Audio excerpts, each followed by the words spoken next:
YCP MP విజయసాయిరెడ్డిపై మంత్రి Kollu Ravindra fire అయ్యారు. విశాఖపట్నంలో ప్రెస్ మీట్ పెట్టి మీడియాను బెదిరించే ధోరణితో మాట్లాడటం దారుణమన్నారు. శాంతి వ్యవహారంలో ఆమె భర్తే కంప్లైంట్ చేశారని గుర్తు చేశారు. మధ్యంతరం ఎన్నికలు వస్తాయంటూ కళ్ళు మూసుకుపోయి విజయసాయి మాట్లాడుతున్నారని మండిపడ్డారు. మొత్తం కూడా సర్వనాశనం చేశారే. ఇవన్నీ కూడా బయటికి ఒక్కొక్కటి వైట్ పేపర్స్ రిలీజ్ చేస్తా ఉంటే నిజంగా చాలా కనబడతా ఉన్నాయి. వీళ్ళ అవినీతి అక్రమాలు, భూములు, వేల ఎకరాలు, అసైన్ భూములు, ఇళ్ల స్థలాల పేరుతో ఆవు భూములు, బందర్లో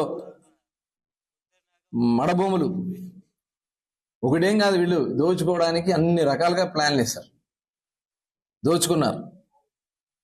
ఈ అవినీతి చిట్టా మొత్తం కూడా బయటకు వస్తుంది. మనం మైనింగ్లో చూసాం, మొత్తం కూడా బయటకు వస్తూ ఉంది.